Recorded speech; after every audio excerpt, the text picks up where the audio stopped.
Wisconsin lawmakers holding a press conference today to discuss the ongoing PFAS situation affecting many people across the state. As WEAU's Dashiell Menzel shares, Wisconsinites are tired of waiting and are hoping newly introduced legislation will help get rid of these toxic chemicals forever.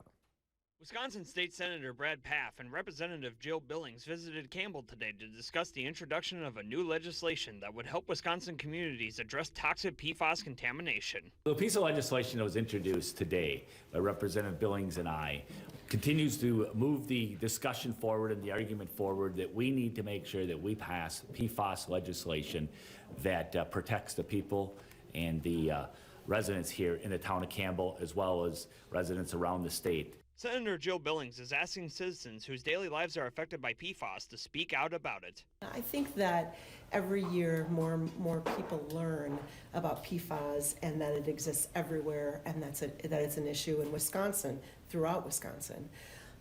So I'm encouraging people to contact their legislators, talk about coming to a common sense compromise. Campbell has been dealing with major PFAS problems for 3 years. Town Supervisor Lee Donahue says the town has done plenty of work to help its citizens, but she still wants to see the state fix the issue completely. We have a health advisory for all of the residents in Campbell not to drink their water, to have access to a safe, temporary alternative source of water.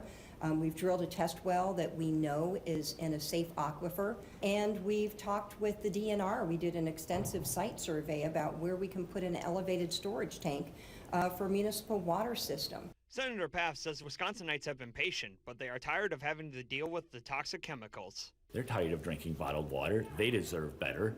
They deserve to have their legislature get the job done.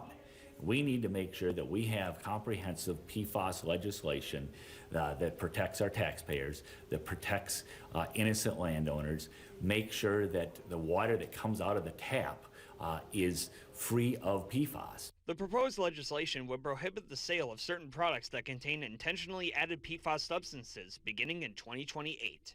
In Campbell, Dashiell Menzel, WEAU 13 News.